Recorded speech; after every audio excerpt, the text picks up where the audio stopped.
Frank and Caroline never thought that their conspiracy would be recorded. If this was revealed to the public, they would have to give up their company, and the police might come looking for them again. This recording was evidence that they coerced Richard into committing suicide 6 years ago. Caroline looked at Frank in a panic. Compared to her, he was much calmer.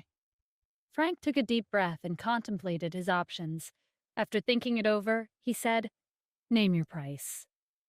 Confusion crossed Stephen's face. "What do you mean?" "I have to admit, Stephen, 6 years ago you were brilliant. You started from scratch, but you were able to establish your own business that would later become a leading enterprise in Santa Ana. But even though you've come back, you're no longer the same person you were back then. I know you married into the Cassidy family, and your status is next to nothing. Besides going out to shop for groceries, preparing meals, and serving your wife every day, your life simply isn't worth anything. But if you have money, you can leave the Cassidy family. You won't have to rely on them anymore. You can make a life for yourself, and we can give you that opportunity." Caroline instantly grasped what Frank was trying to do. "He's right, Stephen. Tell us how much you need. We can give you as much as you want." Stephen was quiet as he registered their words. Frank and Caroline wanted to buy the recording from him and erase the evidence. He laughed bitterly. "Not only do you not feel the slightest bit of remorse after forcing Richard to his death, but you're also even trying to dispose of the last remaining evidence of your scheme. Do you two not have a conscience?" Frank stared at Stephen with an expression that was devoid of any emotion. "Richard is dead. He's been dead for 6 years, but we are still alive. Is it really worth it for the living to suffer for the sake of someone who's already gone? I used to be his closest friend, and Caroline was the girl he loved. Despite what happened, he wouldn't want to see us suffer because of him. We indeed plotted against him, but after he died, I took care of Caroline for 6 whole years in his place."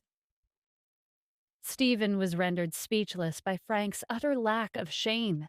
He and Caroline had forced Richard into a corner, which ultimately led to his death. Then they got together and seemingly forgot that Richard had ever existed in the first place. And now, Frank was implying that Richard should be grateful that he was taking care of the woman he loved for 6 years. It seemed like some people were destined to go to hell. On the way here, Stephen wondered if Frank and Caroline felt guilty for their past actions. 6 years ago, they were young and immature, and maybe they'd made a mistake that couldn't be undone.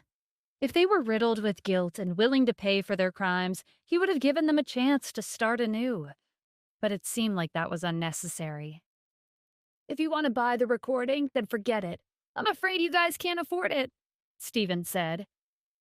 "If you don't name a price, how would you know if we can't afford it?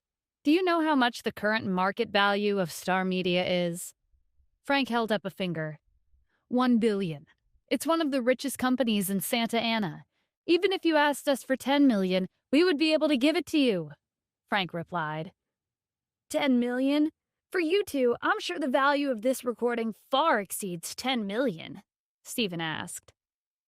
"Then state an amount. As long as we have enough, we'll hand it over," Frank said. Stephen chuckled. "Okay, you already said it earlier, though.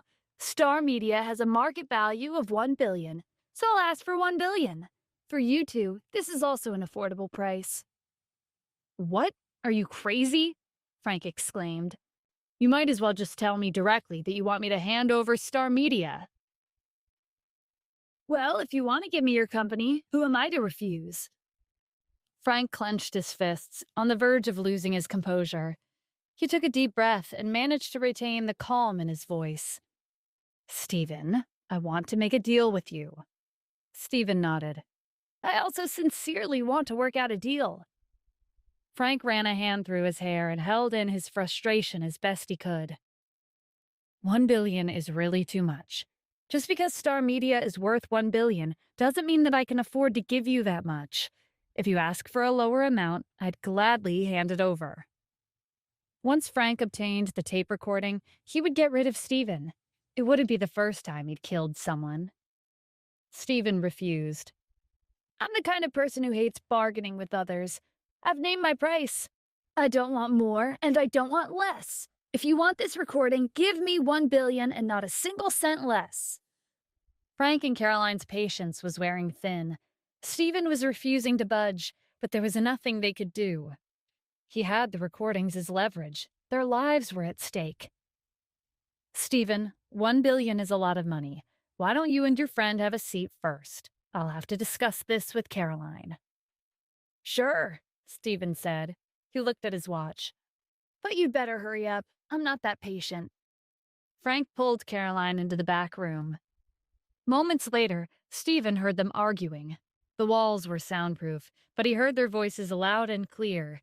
He couldn't help but be amused by their antics. Who would have thought that Frank would come up with such a ridiculous idea to get out of this? He was shameless to his core. In the end, Caroline gave in and reluctantly agreed to his plan.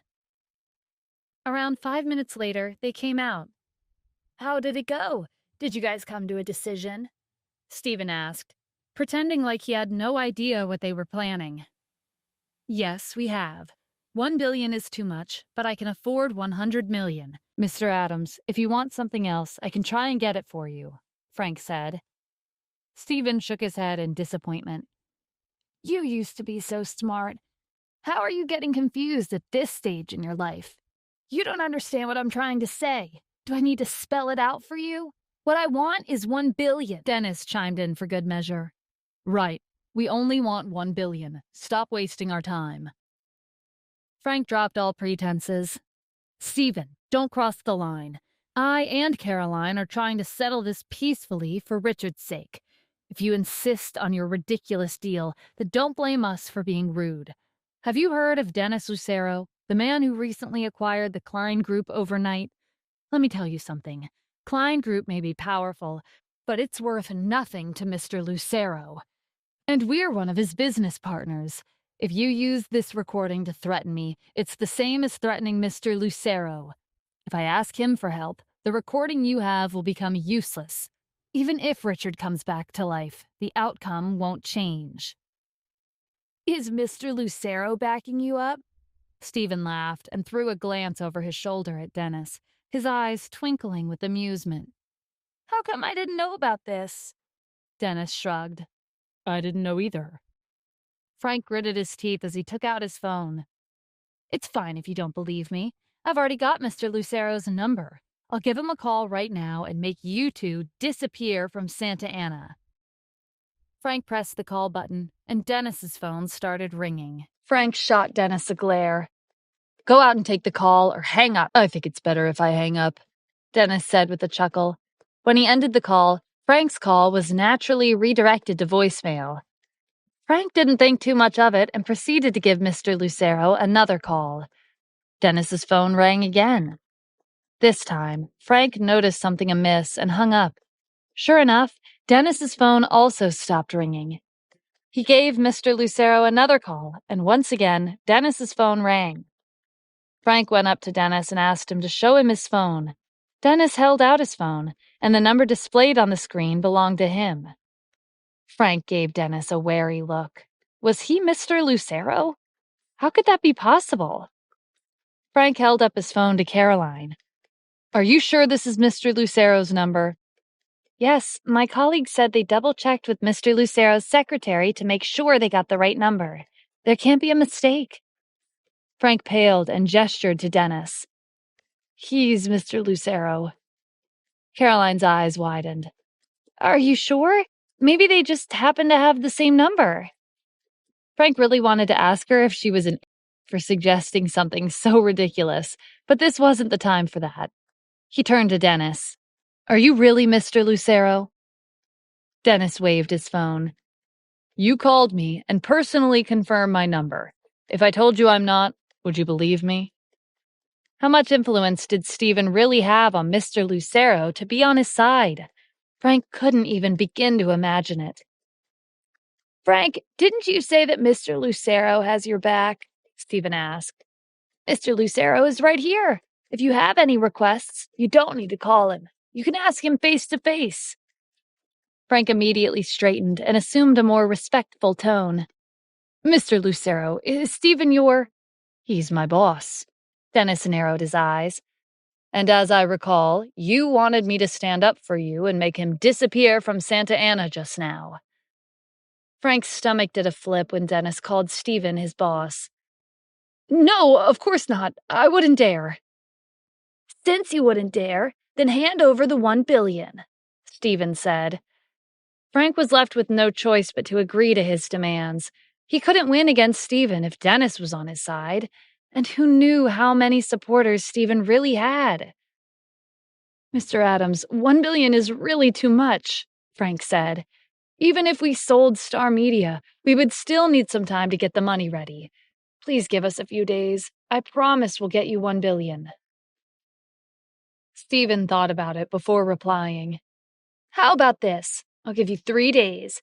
Bring the money and come find me. If I don't see $1 billion in 3 days, you should be prepared for the consequences. He stood up and headed for the door. Let's go, Dennis.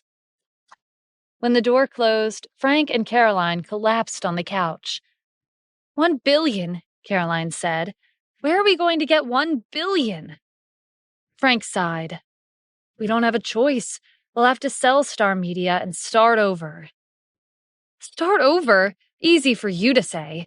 You should already know how much effort I put in and how many sacrifices I've made to develop our company. But what can we do? Mr. Lucero was able to acquire the Klein Group in one night, and he's backing Stephen. Stephen is much more powerful than we think. After a brief silence, Caroline sat up abruptly. I have an idea. If we kill Stephen without anyone knowing, all our problems will be solved. Frank wasn't convinced. How are we supposed to do that? 3 days later, we'll tell Stephen that we managed to get $1 billion, but he has to meet us alone if he wants the money. If he refuses, we'll threaten him. We can tell him that if he won't meet with us alone, we'll kill ourselves and he'll never get the money. He'll have to listen to us. When he comes, we'll ambush him and get rid of him for good. Spending several million to hire an assassin is more worth it than losing $1 billion. Frank had some reservations about Caroline's plan, but for the most part, it wasn't a bad idea. Okay, but what about Mr. Lucero? If Stephen dies, what are we supposed to tell him? We have to make sure we kill Stephen instantly. If he escapes, we'll be done for. We can just deny it, Caroline said. There won't be any evidence. We can tell him that after Stephen took the money, we went our separate ways. Wherever he decided to go next has nothing to do with us. As for the assassins, we can ask Santa Ana's Commerce Guild for assistance. Frank frowned. I don't know if that's a wise move. Why not? One of the higher-ups has always been interested in me. If I support them, maybe we could even save several million. And with the Commerce Guild supporting us, there's no reason for us to be afraid of Mr. Lucero. Back then, the Klein Group rose to fame so quickly that there had to be someone behind them. It could have been the work of the Commerce Guild. Caroline paused and moved closer to Frank. For now, this is the only way. If we don't get rid of Stephen, we'll have to live the rest of our lives in fear of being exposed. Also, with that man from the Commerce Guild makes me a little uncomfortable. On the way back to the company, Stephen asked Jack to investigate the Klein Group. When Felicity Corporation went under 6 years ago, the Adams family did play a part behind the merger with the Klein Group, but their real target was the Commerce Guild.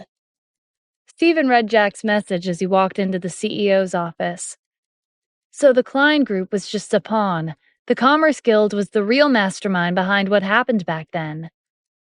That would explain how Lucas managed to get a hold of Santa Ana's economy and control it so quickly. The Commerce Guild had assisted him. The Commerce Guild had 3 leaders, Benjamin, Carter, and Mason. Benjamin was the CEO, while Carter and Mason were the second in command. Ever since 6 years ago, they've been making Lucas appear in public in their stead while controlling the city's economy from behind the scenes. Ordinary people wouldn't have access to this information. Dennis closed the door behind them. Mr. Adams, why don't we take action and get rid of the Commerce Guild now? There's no need to rush. Let's wait for the money from Caroline and Frank, Stephen said. Frank and Caroline wouldn't be able to get $1 billion ready in 3 days. As such, they would turn to someone else for help. There was a high possibility that these people would turn out to be key players from the incident 6 years ago. On the outskirts of Santa Ana, 3 men in their 50s were gathered on the pier. They were each relaxing on a beach chair and fishing leisurely. Behind them stood several experienced bodyguards. The bodyguards alone were a sign of their prestige. These 3 men were the leaders of Santa Ana's Commerce Guild: Benjamin, Carter, and Mason. Benjamin swept his gaze over the river. The city's been lively lately. A mysterious tycoon named Dennis Lucero acquired the Klein Group overnight, and we 3 old folks knew nothing about it ahead of time. I know, Mason said. And it's like Lucas vanished into thin air. His phone's off, and there's no reply to any of my messages. I even sent someone to his hometown, but nobody could find him. He was an influential figure in Santa Ana, but he disappeared without a trace. Isn't that strange? Carter lifted his sunglasses. I think the strangest person in this whole scenario is Dennis Lucero. He purchased a company that was under our control for 6 years without sending us any prior notice. Does he think the Commerce Guild is just for decoration?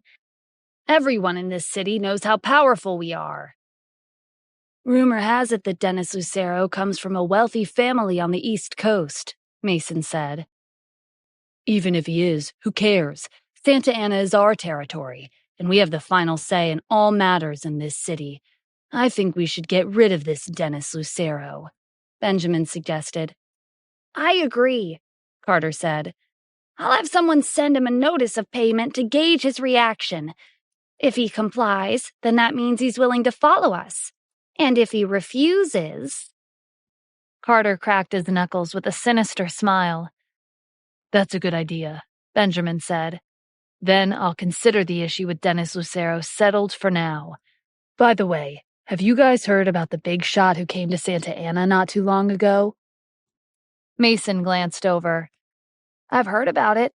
6 years ago, there was someone who led the 4 great generals to victory during a decisive battle, and this person, who's now the commander-in-chief, came to Santa Ana to inspect our city's military base. They say he's also the Grand Palace Master. Even though the 3 of them were wealthy and influential in Santa Ana, they had only ever heard of the Grand Palace Master. As for what kind of organization the palace was, even with their status, they weren't qualified to know the details. I heard he's not even 30 yet, Mason added. My granddaughter's in her late 20s, and her beauty is out of this world. Only someone like the Grand Palace Master is worthy of her. Let me tell you, she's... Carter interrupted him. Aren't you getting your hopes up? Just because he's young doesn't mean he's not married. You're not the only one who has a granddaughter, Benjamin cut in. I have 3, and their beauty is second to none. Carter and Mason knew that Benjamin wasn't joking. The commander-in-chief held a lofty position, and not just anyone deserved this title. But the Grand Palace Master had countless unprecedented achievements under his belt, including leading the 4 great generals and winning numerous bloody battles. It went without saying that most, if not all, aristocratic families respected the Grand Palace Master. This respect wasn't limited to elite families. Organizations like the Commerce Guild also hoped to forge a connection with the palace, because while they were powerful enough on their own, their influence was limited to Santa Ana. This was an insignificant achievement when compared to the palace's influence that extended across half of the world. Mason threw out a question. Have either of you seen the commander-in-chief in person before? It's been a while since he came here. Benjamin and Carter shook their heads regretfully. To be honest, it would be a blessing to meet him in person, Carter said. Benjamin agreed. I heard he only came here for an inspection, so his goal was probably to take a vacation. Some time ago, martial law was enacted at the city's airport. I think the Grand Palace Master was involved. Besides those at the military base, no one has seen him before. What a pity, Mason said. He thought of something and looked at Benjamin. Wasn't your father an important member of the local government? Carter followed up with Mason's line of thinking. You're right. Maybe Benjamin can arrange a meeting with the Grand Palace Master using his father's status. What the hell are you two thinking? Benjamin asked in disapproval. But what you're suggesting isn't entirely impossible. All right, I've made up my mind. I'll see what I can do. Tell me, what do you want in return? There's nothing I can't give you in Santa Ana. While Cory relied on his family's influence to do whatever he pleased in Santa Ana, he never resorted to get the women he took a liking to. Caroline was no different. She'd caught his interest 6 years ago, but he'd thought that it would only be a matter of time. But contrary to his expectations, she never fell for his traps. He knew that she was here to ask him for help. You're not sweet in the slightest. I really like you, Caroline muttered. Cory rolled his eyes. If you really liked me, you wouldn't have sought me out today. Since you already know, I'll be upfront with you. I got caught up in some trouble today. Do you know about Felicity Corporation? Yeah, I heard the boss suddenly went missing 6 years ago, and the Klein Group took over. Why are you bringing this up? Is this related to the mysterious Dennis Lucero who purchased the company recently? Yes, the owner of Felicity Corporation, Stephen Adams, returned not too long ago, Caroline said. Really? Did he buy his company back under an alias? No, but I've met Dennis Lucero. He appears to be supporting Stephen. Both of them came to see me and Frank, and they threatened us into giving him $1 billion in 3 days. $1 billion, huh? That's a big demand. Cory looked down at Caroline. Was it because he found out that you and Frank plotted against Richard all those years ago? 6 years ago, Cory was the one who'd given Caroline the idea to scheme against Richard. He did it for one reason: to win Caroline's heart. Needless to say, he hadn't succeeded. Whether he knows or not doesn't make a difference. It's already been 6 years, and Richard's death has been ruled a suicide. The authorities won't open the investigation again, and the Commerce Guild has our backs. They won't let him get his way. But he has a cassette tape, Caroline pointed out. It's a recording of me and Frank's discussion about our plan 6 years ago. I don't even know who recorded it. Even if the Commerce Guild can keep the truth under wraps, if he uploads the recording online, everyone will question Richard's death. When that happens, even the Commerce Guild won't be able to save us. Cory fell silent. The Commerce Guild was powerful. There was no doubt about that. But this was the age of the internet, where a single upload could sway public opinion. He had some involvement in their scheme 6 years ago, and he would be in deep trouble if this was exposed. Have you thought about how to resolve this? Cory asked. I'm planning on... Caroline swiped her neck, gesturing that she wanted to kill him. I can't accomplish this on my own, but I know you have connections with people who could lend us their assistance. As long as you're willing to help me and Frank, we can get rid of Stephen and bury the truth for good. It was my idea, but I didn't directly participate in your plan back then, Cory said. Stephen threatened you and Frank, not me. I don't have anything to do with this. Besides, I have no obligation to help you. Hiring assassins is a capital offense. It seemed like Caroline had already expected him to refuse because she didn't bat an eye. Cory, the Commerce Guild is one of the strongest organizations in Santa Ana. Don't you think it's ridiculous for you to talk about the law with me? $10 million in cash. That should be more than enough for you. And don't forget, Dennis Lucero is Stephen's supporter, and he's the one who purchased the Klein Group in one night. The Commerce Guild already sees Dennis as a thorn in their side. If you were to resolve their concerns, wouldn't they hold you in higher regard? Caroline's persuasive words filled Cory with anticipation. All right, I'll do it. Dennis turned the corner and stopped at the end of the street. Mr. Adams, we're here. Okay, let's get off. This time, Stephen only brought Dennis with him.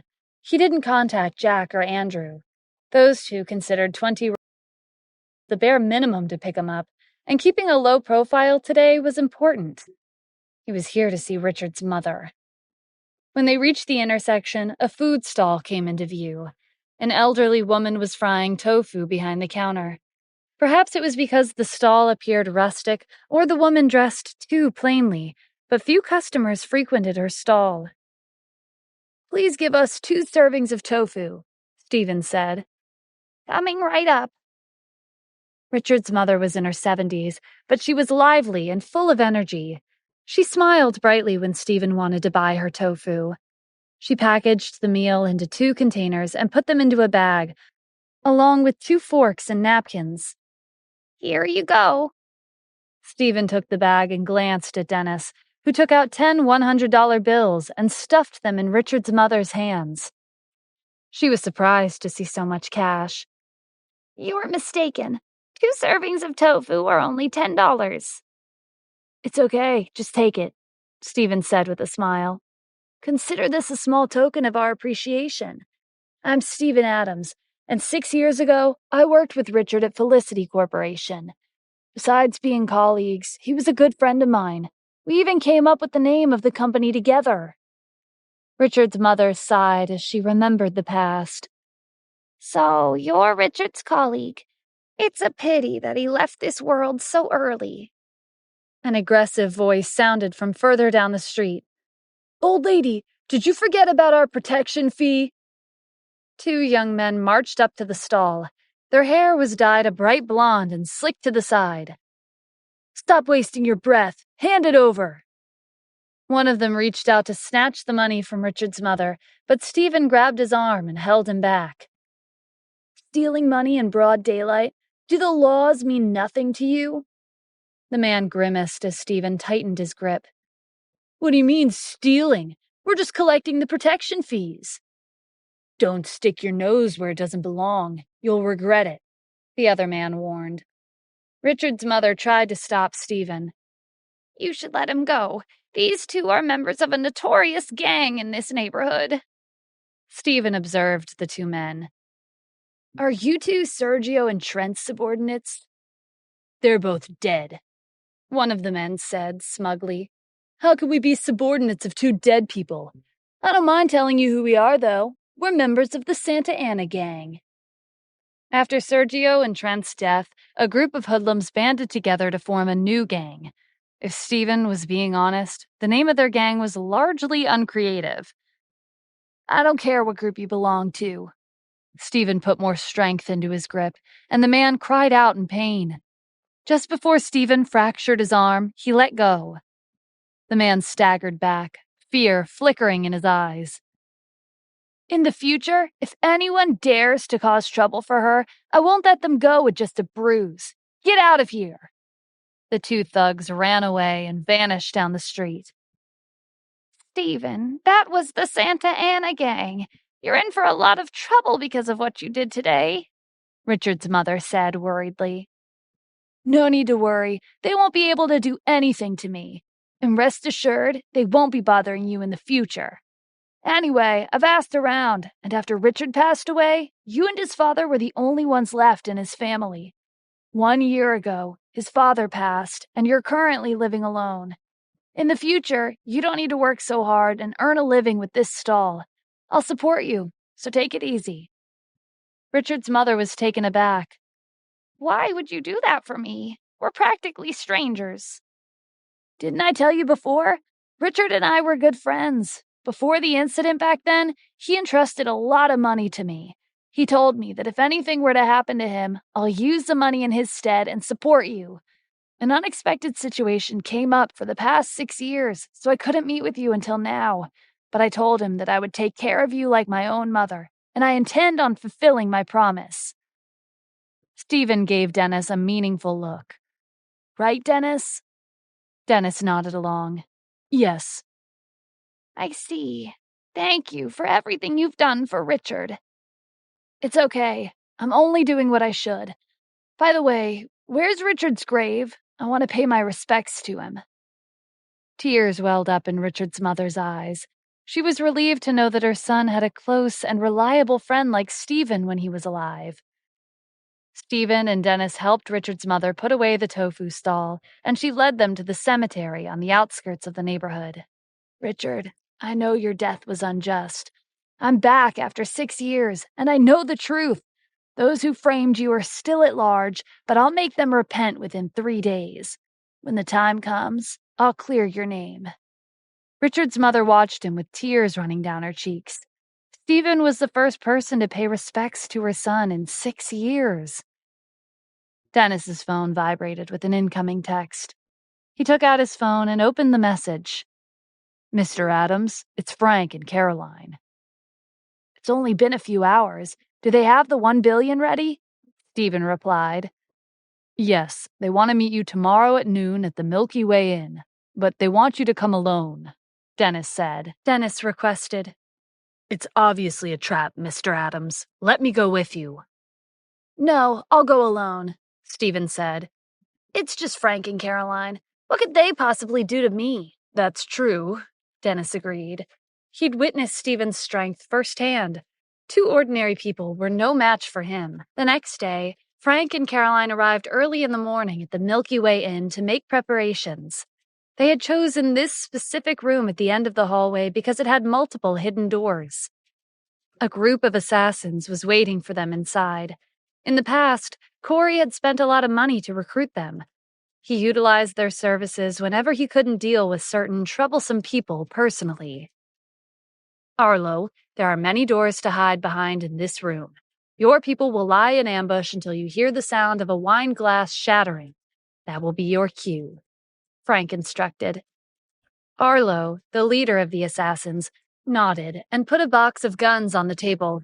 He distributed them to the members of his group. "To make sure there's no mistake, why don't we do a test run?" Frank suggested. Arlo glared at him. "Are you questioning our skills?" After a pause, he continued. "Fine, I suppose we could. You hired us for a simple task, but you did pay us $10 million. We'll do as you say." Frank was relieved that he agreed. Arlo instructed his people to hide behind the hidden doors. He gestured to Caroline. "Do you mind if this beautiful lady acts as the person we've been hired to kill?" "That's fine with me," Frank said, giving Caroline a look. Caroline nodded in agreement.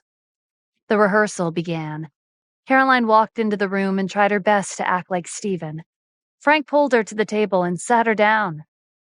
"Mr. Adams, I've prepared the $1 billion. Frank patted a large bag on the table. "After this, we won't have any more ties with each other. Before we go our separate ways, let's have a drink." Just as Caroline was about to pick up her glass, Frank threw his own glass on the floor. The second it shattered, several well-hidden doors opened at the same time, and a group of people clad in black aimed their guns at Caroline. Frank applauded their performance. "Well done. We'll do the same at noon." As the hours ticked by, Frank and Caroline grew nervous. The test run was only practice. Soon, a real assassination would take place. At 12 sharp, Frank received a call from his secretary, informing him that Stephen had arrived. He was alone. Frank and Caroline exchanged a glance and took their seats at the table. Arlo and his group hid behind the doors. 5 minutes later, there was a knock at the door. Frank stood up. He was all smiles as he opened the door for Stephen. "Mr. Adams, you've arrived." Stephen leveled him with a scrutinizing gaze. "Looks like you're in a good mood today. If you're this happy about giving me $1 billion, maybe you'll be even more thrilled to give me $2 billion. Mr. Adams, please spare me. $1 billion was already enough to empty my accounts." "All right, cut the nonsense." Stephen looked around the room. "Where's the money?" Frank met Caroline's gaze. "It's ready." Caroline unzipped a large bag on the table. It was filled to the brim with bills. $1 billion and not a single cent less, she said. Frank spoke according to the script he'd prepared. "Here's $1 billion as promised. After this, there should be no reason for us to see each other again. Before we go our separate ways, I'd like to have a drink with you." "All right. You two did make a significant contribution to my company back then, so I'll accept your invitation." Stephen sat down at the table, and Frank poured a glass of wine for him. They clinked their glasses together as a toast. When Stephen lifted the glass to his lips, Frank loosened his grip on his own glass. As they'd rehearsed earlier, he would drop the glass, and the assassins would jump out and kill Stephen on sight. But the corner of Frank's mouth curved upwards as he released his hold on the glass. But to his astonishment, just as the glass was about to hit the floor, an arm shot out like lightning and caught it before it could shatter to pieces. Stephen put the glass back on the table. "Aren't you two agitated today? You can't even hold on to your glass properly. Oh, it does make sense. After today, we won't have anything to do with each other, and what you two have done to Richard will be buried forever. Having the chance to turn over a new leaf is something to be excited about. While Stephen wasn't wrong, thinking about his new chance at life was the last thing on Frank's mind. He had to break his glass. Otherwise, Arlo and his group wouldn't make their move. You're right, I am excited. Mr. Adams, I'm really sorry about what happened just now. Let's have another drink. Frank raised his glass again. I think you should give Richard a toast with your first glass of wine. Stephen took the glass from his hand and spilled it on the carpet before placing it back on the table. Don't you have a few words you'd like to say to Richard? Frank was reaching the end of his patience, but he couldn't expose himself now. He reluctantly put on a somber expression. Richard, I'm sorry for everything I've done. Today, with this 1 billion, I've settled any grudges between us, and we won't owe each other anything. While Frank was rambling the first words that came to his mind, an idea struck him. He poured himself another glass of wine. Rest in peace, Richard. Just as Frank was about to throw his glass on the floor, another glass shattered next to him. It was Caroline's. The hidden doors opened at the same time, and 6 men jumped out. They aimed their guns at Stephen and fired. 6 gunshots rang out simultaneously. Frank and Caroline had long since ducked under the table the moment the doors opened. The sound of gunfire faded, and the room lapsed into silence. Frank poked his head out from under the table with a smug look on his face. He wondered how tattered Stephen's corpse would be. To his surprise, Stephen was sitting in the same spot without a single scratch. On the table were 6 guns. All of them had been dismantled. Arlo and his group stared at Stephen with their mouths agape. What's going on? Frank asked in confusion. Can't you see? When we opened fire, he swiped all 6 of our guns and dismantled them. Arlo said matter-of-factly. Is he even human?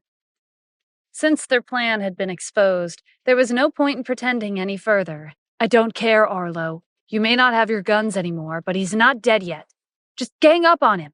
He has to die today. A faint smile appeared on Stephen's face. Frank, do you really think you can beat me? In the next instant, 5 of the assassins reached for their necks, as if sensing something, but it was too late. Their eyes rolled to the back of their heads, and they dropped to the floor. They were dead. Arlo subconsciously reached for his own neck. There's no need to feel your neck for a wound. I'll let you live, Stephen said indifferently. Your marksmanship should be top class. Work for me from now on. Frank and Caroline panicked when Arlo agreed and switched sides in a heartbeat. Mr. Adams, listen to me, Frank pleaded. This was all a misunderstanding. I really didn't want to kill you. The 1 billion is all yours. Let's go our separate ways peacefully. You're quite eloquent with your words, Stephen said as he glanced at the bag. Do you think I'm an idiot? How could 1 billion in cash fit in there? Stephen tossed a dagger onto the floor. I'm not one to let things slide, especially when it concerns the people around me. I'll count to 3. I'll spare whoever gets the dagger first and kills the other person. It was at this moment that Frank and Caroline realized that they'd made a mistake. They never should have gone against Stephen. Even Arlo was on his side. They knew that Stephen was being serious. He was someone who always kept his word. Stephen began counting. 1, 2. Before he could even count to 3, Caroline dived for the dagger and plunged it into Frank's neck without hesitation. Disbelief crossed Frank's face as he collapsed to the floor. Caroline seemed shocked at what she'd done, but it only took her a few seconds to come to terms with the fact that she'd just killed someone with her own hands. She turned to Stephen with a strange calm in her demeanor. Mr. Adams, I did it. Stephen was genuinely surprised by her ruthlessness. So you have. To be honest, I didn't expect that from you. But Caroline, you violated the rules. You didn't wait until I counted to 3. What? You can't do this to me, Stephen. Caroline's voice shook, but then her tone turned sinister. I'm Cory's woman now. You wouldn't dare lay a hand on me. Cory? Never heard of him. He's Carter's son. In case you didn't know who that is either, he's the second in command of the Commerce Guild. Stephen pretended to be surprised. So he has a powerful background? Thinking that he was scared, Caroline continued to boast. If something happens to me, he won't let you go. Then, do you know who I am? Stephen waved for Arlo to come closer and whispered his identity. Arlo was stunned. He straightened and composed himself before walking around the table and picking up the dagger that Caroline had dropped. Compared to Mr. Adams' identity, not even Cory or his father, Carter, is worth mentioning. Caroline took a step back as Arlo picked up the dagger. The doorbell rang. Who is it? He called out impatiently. A man's voice sounded from outside the room. I've brought a gift for you. Cory went to open the door. He peered outside, but no one was there. There was, however, a small box on the floor next to the doorway. Cory grabbed the box and went back inside. Was this some kind of prank? When he lifted the lid, he almost dropped the box in horror. The same ring was on his own finger. He and Caroline had bought a pair of matching rings together yesterday. Cory took out his phone and called Arlo in a panic. His phone was turned off. He gave Caroline a call. Her phone was turned off too. Cory felt like death was staring at him from the shadows. After calming down, he noticed a slip of paper peeking out from underneath the finger. He carefully pinched the edge and tugged it out. The following was written. 6 years ago, when Felicity Corporation went under, Richard was framed for a crime he never committed. Whoever drove him to his death, I hope to see you in front of his grave tomorrow at noon. Cory crumpled the paper in his hand. No one had ever threatened him like this before. He wouldn't let them get away with it. He threw the ball of paper on the floor and immediately made a call. The next morning, after Stephen sent Kim to work, he took a cab to the Wyvern Group. When he entered the office, Dennis handed him a letter. Mr. Adams, we received this in the morning. Stephen skimmed the contents before tossing it to the side. Commerce Guild? Fees? Yes, they're asking for $10 million a year, Dennis said. Speaking of which, has our Wyvern Group joined the Commerce Guild? No, but I believe the Klein Group was affiliated with them. That makes things simple. The Klein Group is the Klein Group, and the Wyvern Group is the Wyvern Group. There's no relationship between them, so there's no reason why the Commerce Guild should ask us for fees. We'll tell them that the Wyvern Group won't be paying them a single cent. After asking Annika to give the Commerce Guild a reply, Stephen and Dennis went to Richard's grave. Caroline had learned her lesson, and she'd been waiting for them for several hours. Yesterday, she decided to lose a finger rather than lose her life, but either outcome was devastating. Stephen walked up to her. Caroline, have you repented? Do you feel guilty now that you're standing here in front of Richard's grave? Losing a finger doesn't come close to making up for what you've done. I could have killed you and avenged him, but you were the woman he loved, so I chose to let you live. But remember, that doesn't change the fact that you caused his death. Leave. I don't think Richard would want to see you again. With Stephen's permission, Caroline paid her respects before hurrying away. She was afraid that Stephen would change his mind. It's already 11:55. Is Cory not here yet? Stephen asked. I don't think he's coming. He's never seen you in action, you know, Dennis said. That's true. Seems like I'll have to show him what I'm capable of, Stephen replied. Yes, but tomorrow we're officially changing the company's name to Wyvern Group. Don't you think it'll be bad luck if we shed blood on a day like that? Dennis requested. Now that you mention it, you're right.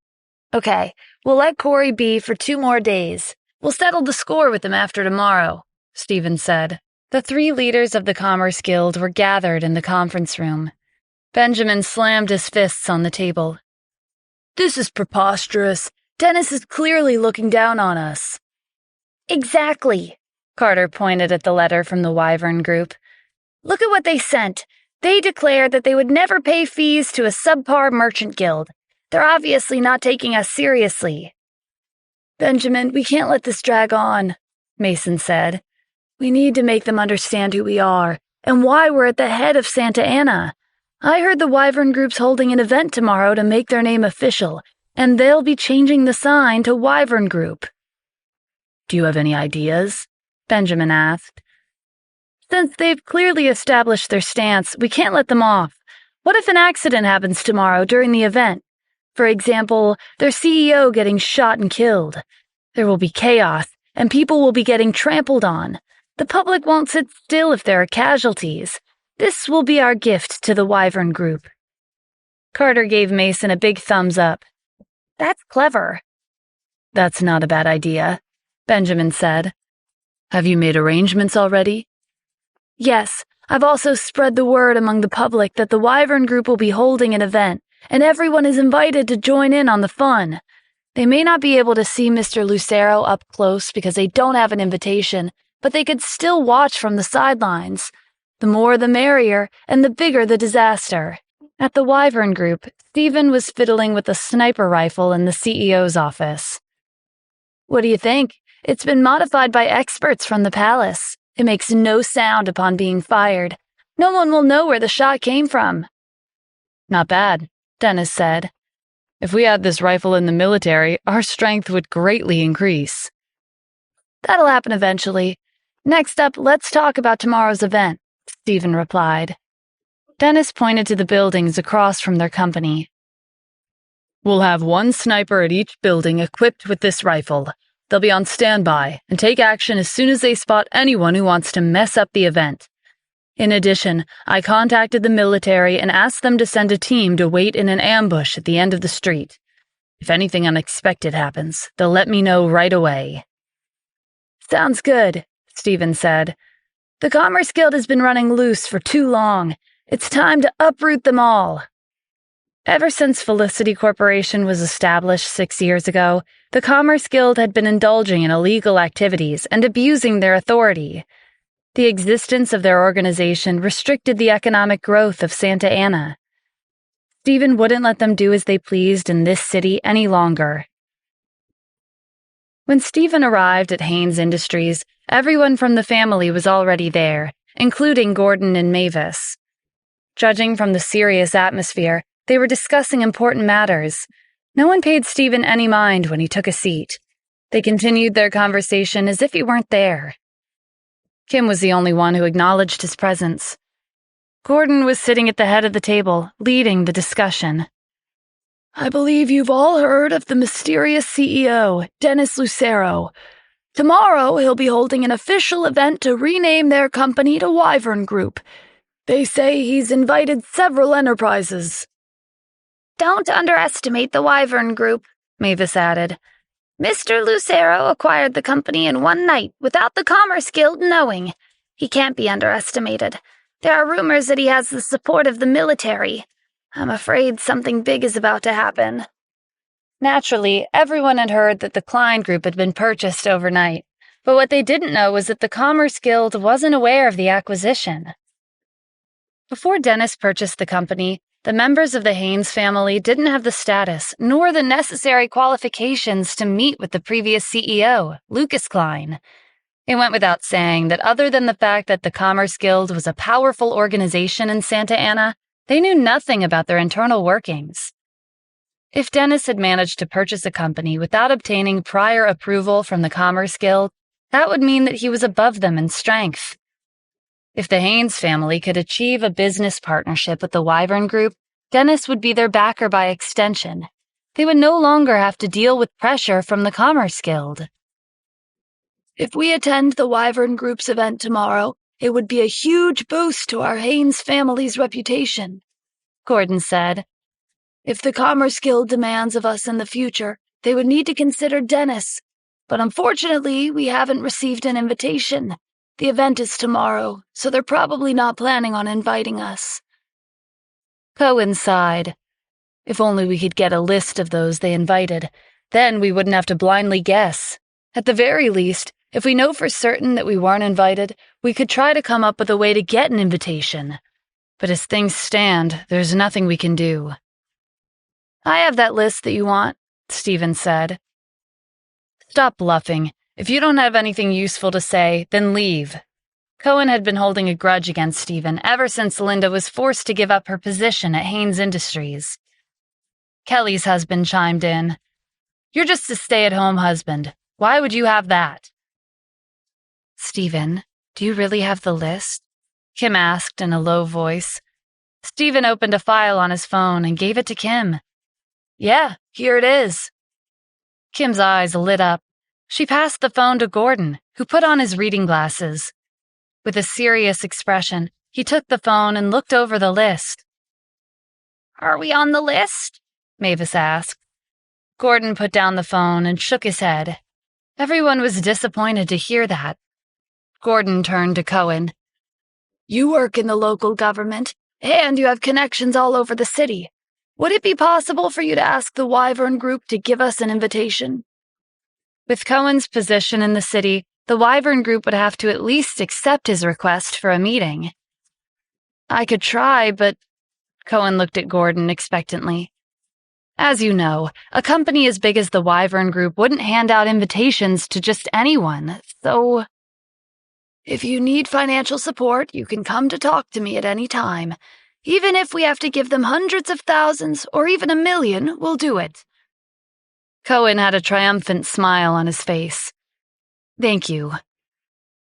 Why would you need to hand over 1 million for a mere invitation? Stephen asked in disdain. Grandpa, as the husband of Haynes Industries vice president, I can take care of this for you. Cohen scoffed. Do you really think that you're capable of that just because you were able to get a list of the invitees? Mr. Lucero is the one who decides who will get an invitation. Do you think you have the ability to change his mind?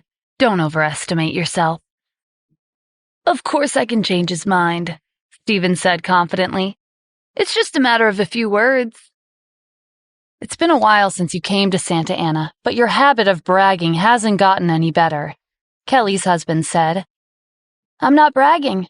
Why don't we make a bet? Tomorrow morning, the Haynes family will receive an invitation from the Wyvern Group. If not, then Kim will resign from her position as vice president.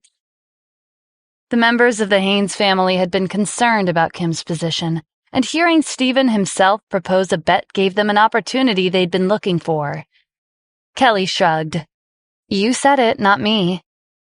Yes, I did, but I'm not finished. If you do receive an invitation, then Kim will have full authority over Haynes Industries' staff. Even though Kim was the vice president, everyone in the Haynes family held important positions, and they abused their status to make things difficult for her. As a result, it was hard for Kim to move forward with her work. Gordon accepted Stephen's bet. The time limit will be tomorrow morning at 7:30. When Stephen and Kim returned to Riverview Villa, Natalie was shocked that Stephen had made a bet with Kim's position on the line. You must be out of your mind. Forget it, Mom. Let's leave it up to fate, Kim said nonchalantly. She'd only come to Santa Ana for Mavis's birthday, but they'd ended up staying much longer than planned, and she'd even become the vice president on a whim.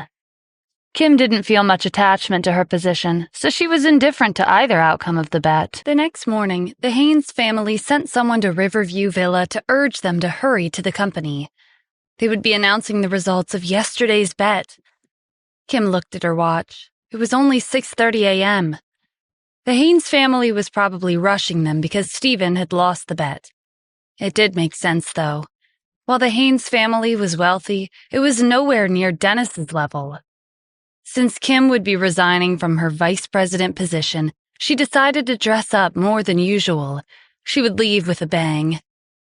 Stephen was entranced when she left the room. Kim, you look beautiful today. Kim's face reddened. Am I not usually beautiful? You're pretty every day, but you're especially pretty today. Did you dress up because you think we're gonna win? Kim gave him an incredulous look. In what way did her flashy outfit scream winner? It was more like an extravagant way to salvage her dignity after losing the bet. Stephen drove Kim to Haynes Industries in Dennis's car. Everyone from the Haynes family had been waiting here since early in the morning. You're finally here, Cohen called out when they entered the conference room. He turned to Gordon. Since everyone's here, let's announce the result. Gordon nodded. I will now announce that Kim has officially resigned from her position as Haynes Industries vice president. Wait, Stephen interrupted.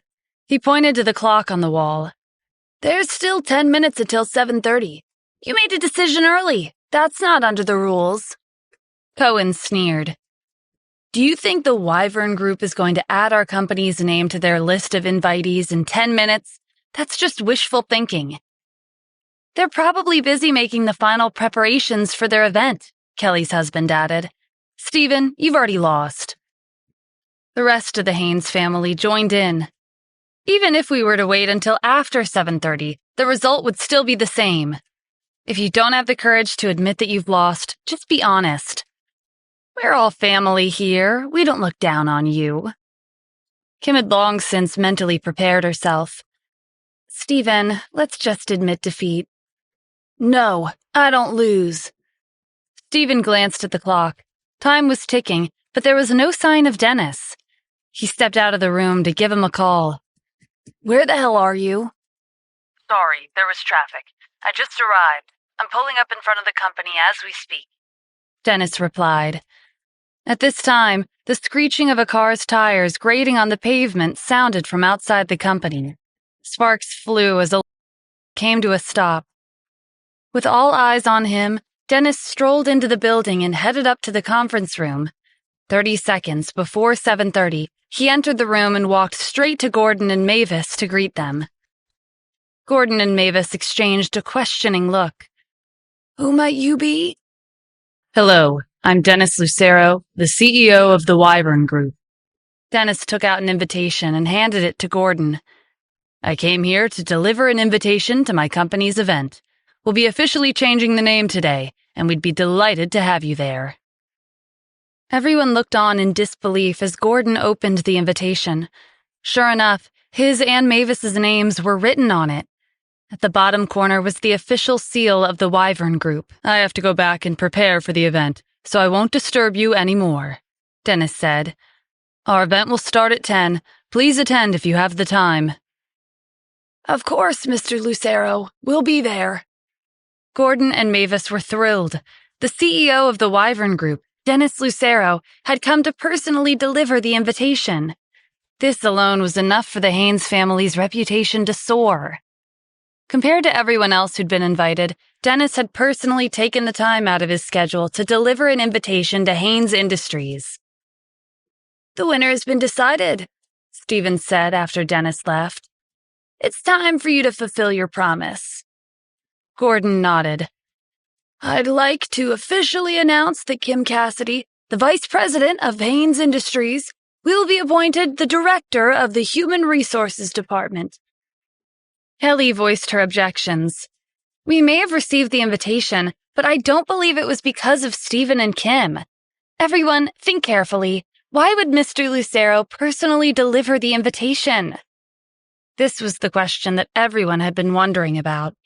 The Haynes family paled in comparison to Dennis's status and wealth. Why would he pay so much attention to them?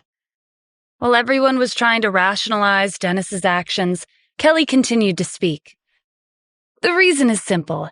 It's thanks to Linda's husband, Cohen.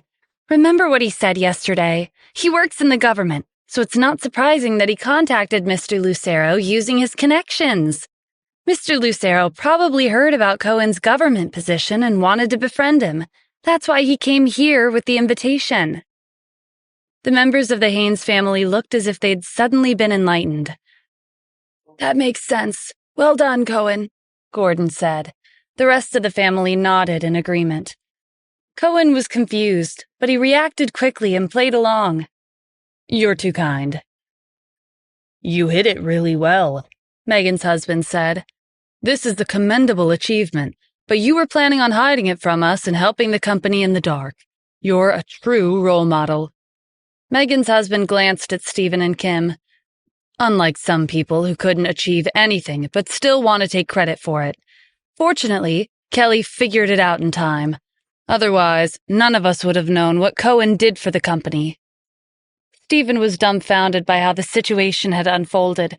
He was the reason why Dennis had come to the company in the first place, but Kelly had somehow convinced everyone in the room with her illogical speculations. And Cohen had shamelessly taken credit for something he hadn't done. Stephen couldn't reveal his identity, but he also couldn't lose the bet. Kim's position was at stake. I have a few words I'd like to say. When I made a bet, I never said that Uncle Cohen had to be the reason behind the invitation. As long as the Haynes industry receives an invitation, it would be my win. Everyone was present and heard exactly what I said yesterday. Therefore, you should admit defeat unless you want to embarrass yourselves. Everyone turned their attention to Stephen. He was right. His exact words were, "Tomorrow morning, the Haynes family will receive an invitation from the Wyvern Group. If not, then Kim will resign from her position as vice president." They hadn't clarified the details of the bet yesterday. Gordon was embarrassed when he realized his error. From the way things stood, he couldn't say that Stephen had lost the bet. You're right, Gordon conceded. You've won the bet. As I've stated earlier, Kim will be the director of the Human Resources Department. To the Haynes family, Gordon's words were essentially a verdict. No one could refute him. As for Kim, she'd been prepared to lose her position, which wouldn't have mattered either way. But not only had she kept her vice president position, but she had also been given another position. Being the director of the Human Resources Department meant that she had full authority over the company's staff. After the meeting, Gordon and Mavis made preparations to attend the Wyvern Group's event. At the Commerce Guild, Benjamin, Carter, and Mason were gathered in the conference room. The arrangements are complete, Mason said. When Mr. Lucero reveals himself, the assassins I've hired will kill him instantly. The guests will panic, and the venue will turn chaotic. That's when the members of Santa Ana gang will mingle with the guests and cause even more trouble. Are you sure you've planned for everything? Benjamin asked. Absolutely, Mason replied. I spent a huge sum of money to hire the assassins. Their marksmanship is top tier. They never miss. Also, they can easily blend in with the crowd and snipe Mr. Lucero when he makes his appearance. No one would expect an assassin from right under their noses. This is the perfect gift for Mr. Lucero. 15 minutes before 10 o'clock, the entrance to the Wyvern Group was bustling with guests. A plaza was located in front of the building, and it had been decorated with lights and banners. These guests were among the wealthiest in the city. They had all come early because they couldn't wait to see Dennis in person. At this time, the man of the hour, Dennis, was with Stephen in the CEO's office on the 30th floor. We've located the position of 5 assassins. They've blended in with the crowd, but there's at least 1 assassin situated in the east, west, north, and south preparing to kill you, Stephen said. Dennis scoffed. They want to assassinate me? I'd like to see them try. Look forward to my performance, Mr. Adams. All right, I'll be meeting with the 3 leaders from the Commerce Guild after the event's over. When Stephen and Dennis left the office, they split up and headed in different directions. 10 minutes later, Dennis arrived at the plaza in front of the company, while Stephen stepped into an alleyway. The entire plaza was in an uproar when Dennis showed up. They cheered for him and shouted his name. Dennis went on stage and greeted the audience. As he waved, he scanned the crowd and pinpointed the locations of the 5 assassins. When Dennis's gaze fell on one particular assassin standing behind Gordon and Mavis, they thought he was looking at them. Gordon and Mavis exchanged an excited glance. Did you see that? Mr. Lucero looked in our direction. The event took off without a hitch, and soon it was nearing its end. Benjamin, Carter, and Mason were watching the event aired live on TV. The scene that they imagined of Dennis being assassinated did not happen. The company's upper management staff stood next to Dennis as he replaced the sign with a new sign containing their new name, Wyvern Group. There were many opportunities to kill him, but from the beginning until the end, the assassins didn't make a single move. Mason was bewildered. That's impossible. The 5 assassins I hired have never failed to kill their targets. Benjamin's phone rang. His expression darkened as he received an update on their plan. What's wrong? Mason asked. Before the Santa Ana gang could mingle with the crowd, they were caught by the Special Forces. Why would the Special Forces be around? Maybe Mr. Lucero caught wind of our plan and set up the scene ahead of time. There's an 80 to 90% chance that our assassins are dead. But who could have leaked our plan? Mason glanced at Carter suspiciously. Hey, why are you looking at me like that? Do you really think I would spill the beans? Mason, don't make wild guesses, Benjamin said. The three of us lead the Commerce Guild. None of us would benefit from leaking the plan. We need to think about this carefully. There's no need to think further. The door to the office swung open, and Stephen walked in with a smile plastered on his face. Long time no see. Benjamin grasped the situation the moment he saw him. Were you the one behind this, Stephen? That's right. Stephen opened his hand, revealing 5 bullets in his palm. He put them on the table. These bullets are from your assassin's guns. Benjamin, Carter, and Mason were stunned as they examined the bullets. What's your connection with Mr. Lucero? Benjamin asked. Stephen walked to the front of the room and took a seat behind the CEO's desk. I'm his boss. As for my identity, I don't mind telling you. I'm sure you've heard all about the palace. It could be considered my private property. Are you implying that you're the Grand Palace Master? Benjamin laughed. Don't be ridiculous. If you were really the Grand Palace Master, you wouldn't have disappeared 6 years ago and let your Felicity Corporation merge with the Klein Group. Even if you are Mr. Lucero's boss, you would still have to rely on the Commerce Guild to be successful in this city. Do you think lying about your identity will scare us? Mason added. Right. We're not afraid of you, Carter said. Benjamin's phone rang again. This time, he was excited after taking the call. Good news. Andrew Hendricks from the palace is paying a visit to the Commerce Guild. That's great. He can expose Stephen's lies for us. With Mr. Hendricks' support, we can deal with Mr. Lucero easily. Stephen paid them no mind and looked out the window. The line of luxury cars attracted the attention of the passerbys, and Benjamin, Mason, and Carter, who were in the office at the top of the Commerce Guild's building. Mr. Hendricks is here. Benjamin waved to Carter and Mason impatiently. Let's hurry downstairs to welcome him. It's a great honor for him to visit us in person. Mason fixed his collar, preparing to follow Benjamin out of the room. He was worried that Andrew would have a bad impression of him if his clothes were untidy. Stephen called out to them. Aren't you getting ahead of yourselves? I doubt Andrew would support your business. The 3 of them turned around. What do you know? Mr. Hendricks is part of the palace. For ordinary people like you, if you knew what kind of organization the palace was, you would be scared to death just hearing the name. Oh, really? Tell me about him. Listen carefully, Carter said. Mr. Hendricks has a net worth of hundreds of billions. He's as rich as a nation.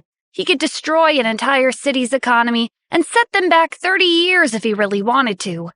Many of the wealthiest families around the world have to show him respect. Stephen leaned back in his chair.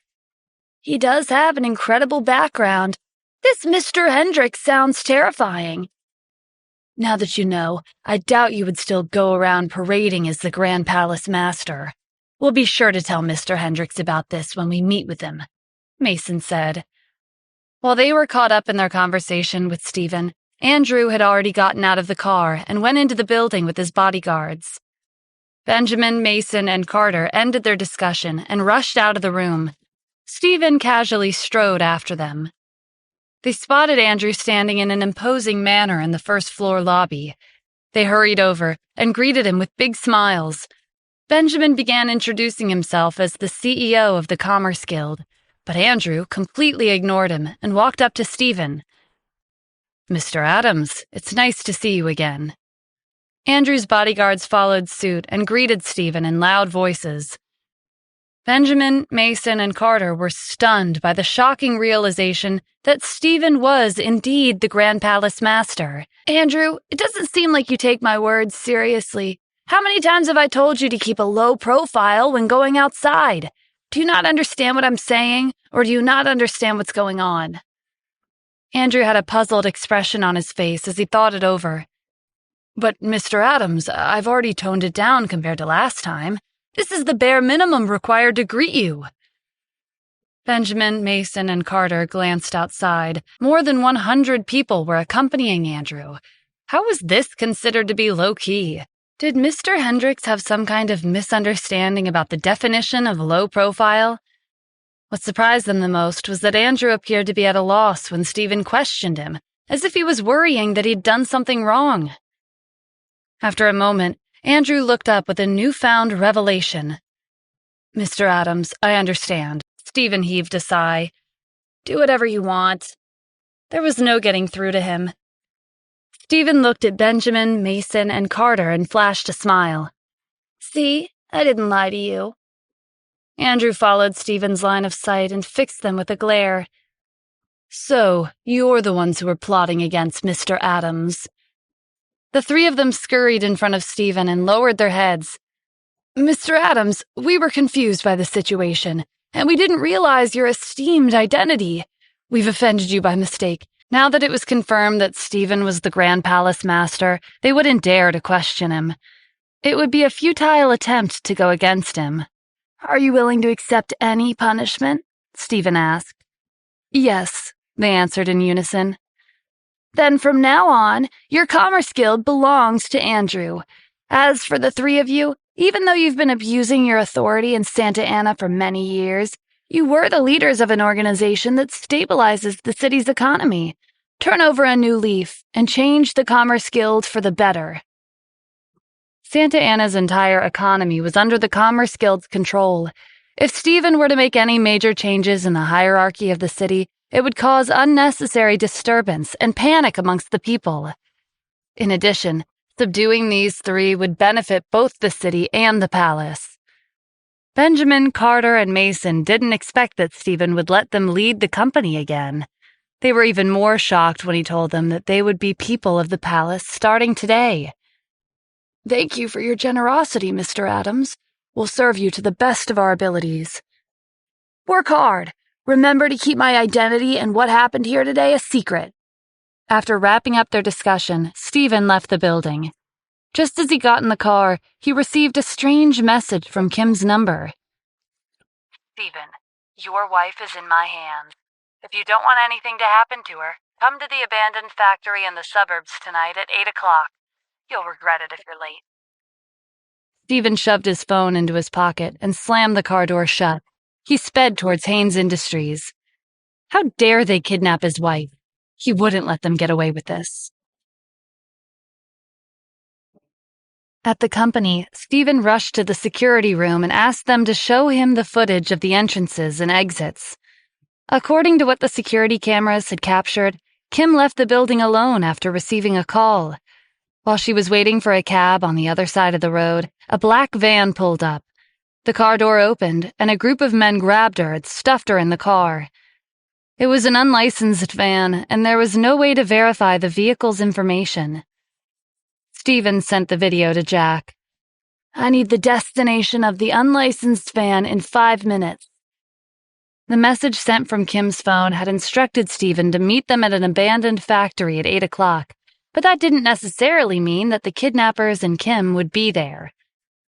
In less than 3 minutes, Jack sent the location of the van to Stephen. According to the security cameras, the van had driven to a remote alley. There wasn't much in the area except for an illegal gambling den. After confirming the destination, Stephen wasted no time and headed towards the gambling den alone. When he arrived at the alley, he sent a message to Kim's phone, threatening to release her unless they wanted to deal with the consequences. Stephen put his phone away and walked up to the entrance of the gambling den. The man standing guard stopped him. "Hey, you, what are you doing?" "I'm here to ruin the show." He went over to the first table he saw and shattered it with a fist. The surrounding gamblers flew into a panic and ran towards the exit. Kim was curled up in a corner. She was tied up, and a black cloth had been stuffed into her mouth. Carter's son, Cory, was enjoying a hearty meal with Benjamin's son, Mason's son, and the leader of the Santa Ana gang, Blake. Kim's phone vibrated. Cory picked it up and laughed when he read the text. "Her good-for-nothing husband is giving us a chance to send her back unharmed. He even said we won't be able to handle the consequences if we don't listen to him. Isn't that hilarious?" "He's threatening us. He doesn't know who he's dealing with," Mason's son said. "We're the family of the Commerce Guild's leaders, and with Blake on our side, we're invincible. Whoever opposes us will..." Exactly, Benjamin's son said. He disappeared 6 years ago, and he thinks he can just make a comeback whenever he wants. Keep dreaming. I heard from my friends in Los Angeles that Kim's really pretty, Benjamin's son called out. Wouldn't it be a waste to harm her just like that? Wouldn't it be more exciting if we captured that Steven when he comes? Cory and Benjamin's son immediately agreed. Blake laughed from the side. Those three sure knew how to enjoy themselves. Just as Cory and the others came up with their plan to get back at Steven, Blake's underlings ran into the room. Someone barged in here and made a mess of the tables. Blake was the leader of the Santa Ana gang. After Sergio and Trent were killed, Blake formed the Santa Ana gang and quickly gained power. They were in cahoots with the Commerce Guild's 3 leaders, so it didn't take long for them to take control of the city's underworld. Blake rose from his seat. I'll go out and take a look. Cory, Benjamin's son, and Mason's son didn't move to follow him. This was the Santa Ana gang's base. Their members were everywhere. Not only that, Blake was the leader, and he was enough to handle a small matter like this one by himself. When Blake left the room, he saw a man approaching him. Blake shakily raised his arms, indicating that he wasn't a threat. The man took a step forward, forcing him back into the room. Cory, Benjamin's son, and Mason's son looked up in confusion. Not even 2 minutes had passed. Blake, why are you back so soon? Did you take care of it? That was fast. Blake had his back turned as he moved further into the room, but their attention wasn't on him. It was on the man in front of Blake, who'd just stepped past the doorway. Steven? Please subscribe to the Pocket FM YouTube channel and press the bell icon for instant notification. Check out our channel for more such exciting shows.